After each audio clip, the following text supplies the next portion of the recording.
Oh, wait a minute. What's up, everybody? This is Miss Maggie T, and we are Atlanta Falcons Nation, the heavy hitters. Welcome, welcome, welcome, welcome, everybody. Come on and tune in. It is Friday, right before game day, coming from a terrible loss. And you know what? We need to get it this week. We got to get it this week. But let's go ahead and see who we got on here on this panel. We have Mr. Mad Mike Sports right here in the Georgia hat. Whoop, whoop, whoop. Bulldogs for life. That's what I'm talking about. Hen at you, Kevin. Whatever. We got Utah Sports. What's up? How you doing? All right. Evening. Peace up. And we have Mr. Kevin. He's a Yellow Jacket fan, but that's okay. We don't care. I'm telling you, y'all better put some respect on their name now. But seriously, we got the fellas tonight. It's going to be our this is going to be our last Friday night. We are actually moving to Tuesdays, everybody, right after game day. So you already know that show's going to be double hype, depending on Sunday's outcome,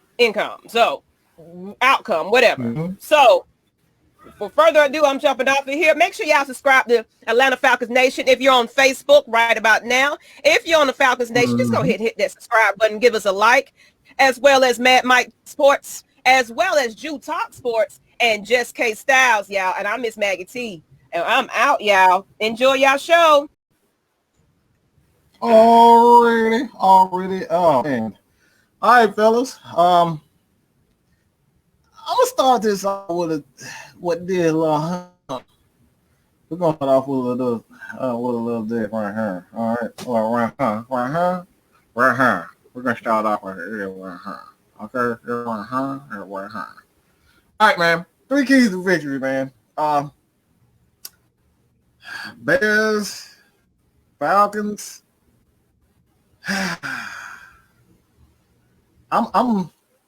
I'm just gonna kick this damn thing off. I just gotta get this out, man.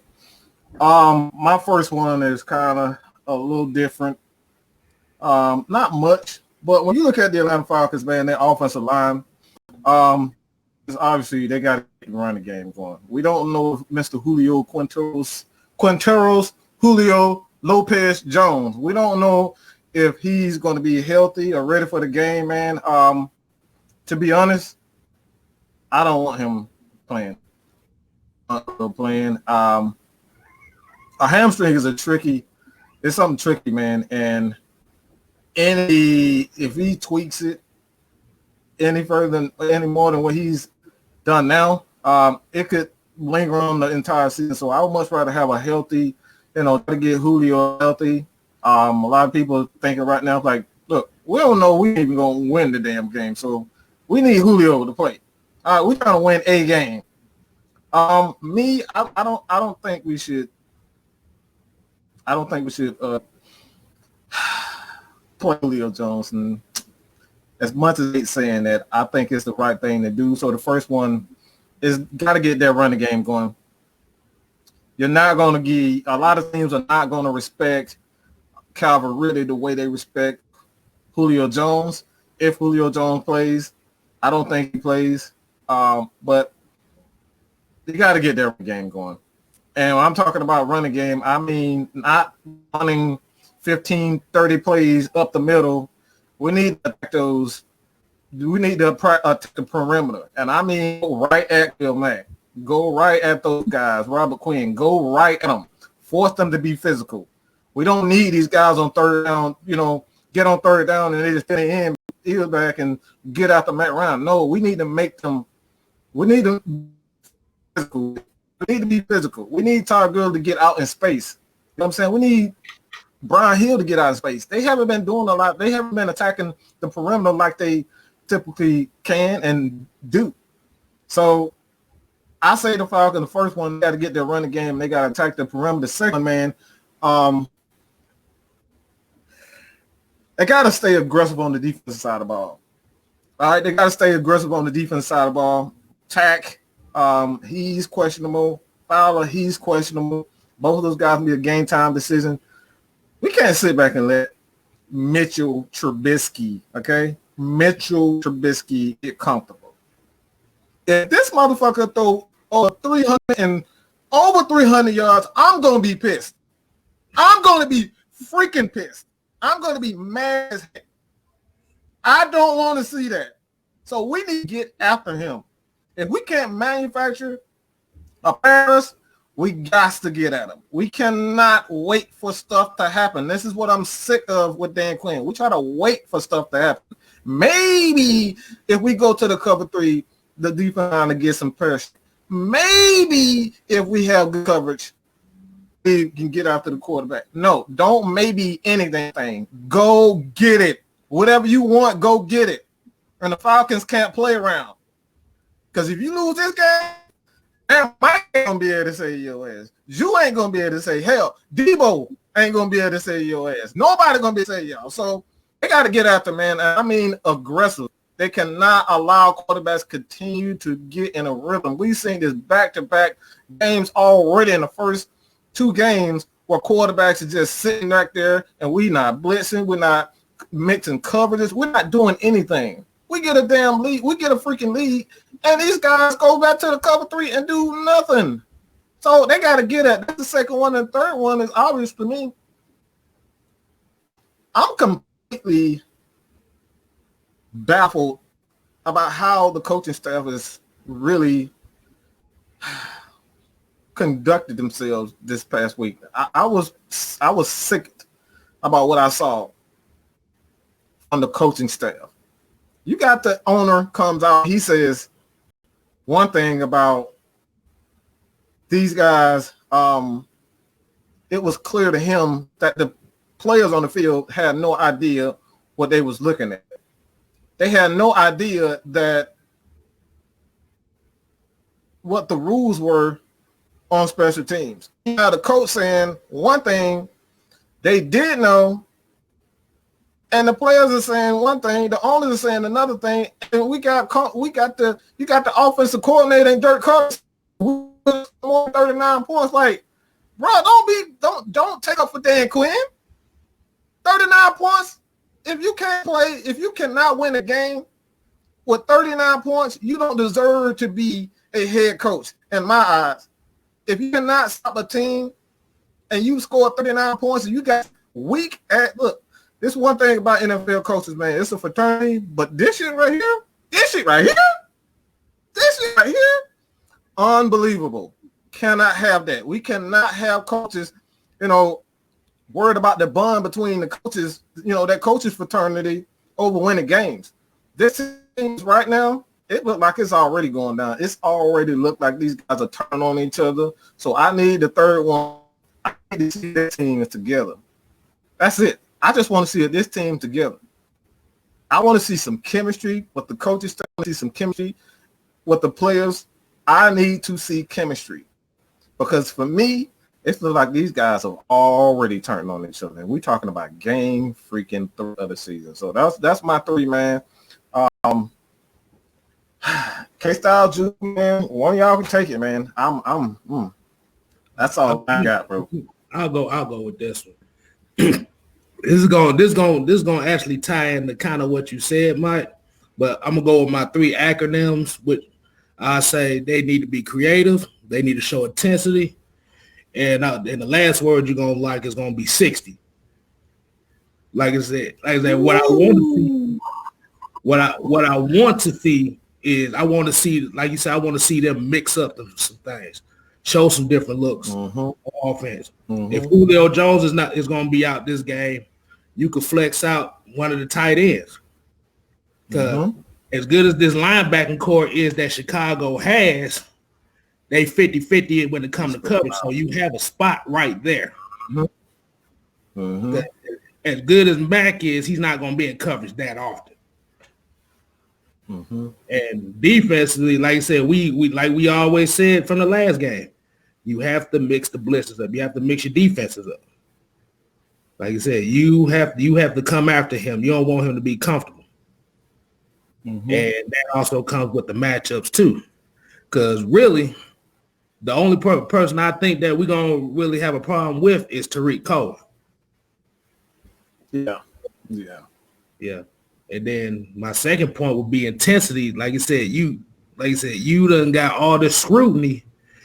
You gotta prove that brotherhood is real, or like you said, or it's just some words. Yeah, you can't be turning on each other this early. That's a bad look. That's a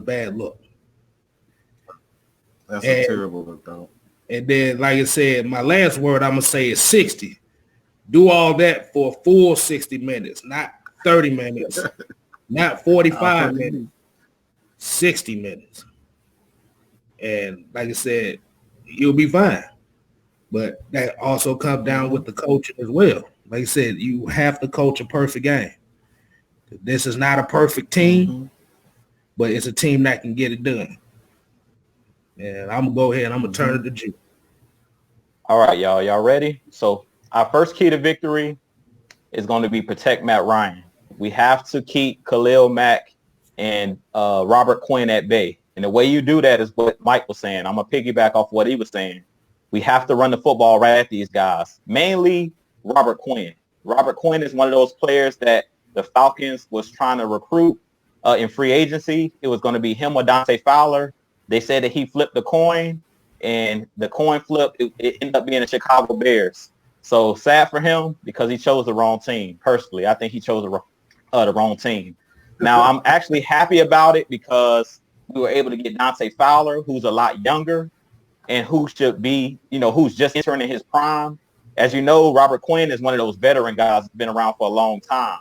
But I think that Dante Fowler is more of a complete player than a Robert Quinn. He's better in the run game. You remember seeing him against Seattle in that first week, and Dante Fowler was a one-man wrecking crew on the edges. He was shutting down that edge. He wasn't allowing the running backs to get the edge. He was doing a good job of splitting double teams and stuff like that. And so I think this week, to keep Khalil Mack, to keep Robert Quinn at bay, you have to run the football. We can't come out here and try to drop back 40 and 50 times with Matt Ryan because Khalil Mack and Robert Quinn are the premier pass rushers in this league. They're two of the best. So if you can't rely on Matthews, and I believe it's going to be Matt Gono that's going to be on the other side because we all know that Caleb McGarry is out. So to protect Matt Gono, we're going to have to run the ball and let this offensive line be aggressive. You got to run right at an aggressive defense. You have to run right at them. You can't rely on your quarterback dropping back that many times because what could end up happening is strip sack fumbles and turnovers. We know how interceptions are thrown. It's when quarterbacks are under pressure. Sometimes the ball is tipped. A lot of Matt Ryan's interceptions are on tip passes. So we have to be very careful in this game of drop back. Yeah, those tip passes, has killed Matt Ryan in the past where guys, are blocking. Next thing you know, one of those premier pass rushers, they're not getting to him, so they'll just jump up in the air and bat a football. So in this game, we got to mix it up. We got to run the ball. We got to be aggressive. I'm not sure if Julio Jones is going to play. We all know that Julio Jones is a mutant. As I talked about before, he's not human. He's from Mars or somewhere like that. So we know that he's going to try to play in this game. We seen him last week, even with a bad hamstring on that fourth down. He had to catch and he got up and started running. And I was like, what in the world? And he trucked somebody on the – so it's like we know that Julio Jones – man, I've been on that side, bro. Yeah, man. Julio Jones is a warrior, dog. So I already know it's going to take everybody. Like, they're going to have to take his helmet because he's one of those players that's going to want to play. So I'd be very shocked if he's not suited up. Even if he does it, even if he takes some plays off. Yeah, man. I can't see them taking Julio Jones. They're going to have to take his helmet because he's one of those players. You saw how he was looking at Dan Quinn after the game. Julio Jones is a warrior. And he want to win at all costs. Julio Jones don't care about stats. He care about winning. So after last week and how ticked off he looked, how he was staring at Dan Quinn, that goes to show you, it's going to take everything to keep that man on the sideline. So we're going to get to my second key to victory. The first one is just protect Matt Ryan. Protect Matt Ryan and run the football. That's how you protect him. Keep a balanced attack. Don't drop him back 40 and 50 times because Khalil Mack and those guys are too good up front. My second key to victory is get turnovers. We need the defense to get turnovers like they did against the Cowboys. And when we get those turnovers, we need our offense to score touchdowns. We can't afford to kick a bunch of field goals. When we get the short field, we need to convert those short fields and touchdowns. But I'm going to need at least 1 or 2 interceptions or a sack fumble. I mean, I really think that Mitchell Trubisky is one of those quarterbacks where if you put pressure on him, he's a guy that looks at his first read. So if you send pressure, he's going to look for that first read. And I really could see A.J. Terrell getting his first pick in this game because we know A.J. Terrell is extra aggressive. And Mitchell Trubisky is one of those guys that he's going to take chances. So I could easily see A.J. Terrell getting a pick 6 in this game where Mitchell Trubisky is under pressure and he just looks at his first read like Allen Robinson. He tries to throw the ball out there. Yeah, man. I can really see that happen. That's fire, y'all. That's fire. Yeah, man. I can see that happening in this game. So, yeah, man. So, in this game, we got to put pressure on Mr. Trubisky because he's one of those guys that he really doesn't know how to read defenses. He's a super young quarterback. This is only, I think, his 3rd year. And if you go look at his college tape, I believe he only started 1 year at North Carolina. So when they drafted him super high, I don't know why the Bears ended up drafting him in that draft super high like that.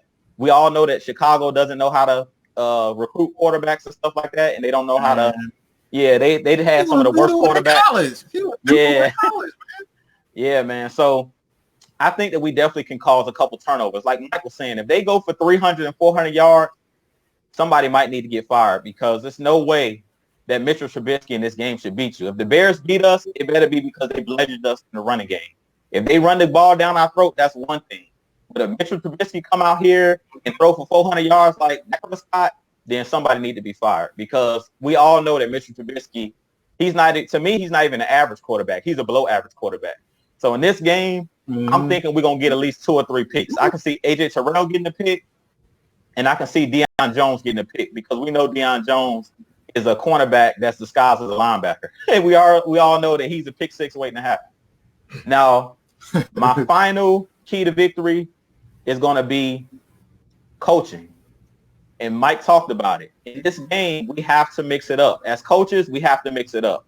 We have to bring blitzes.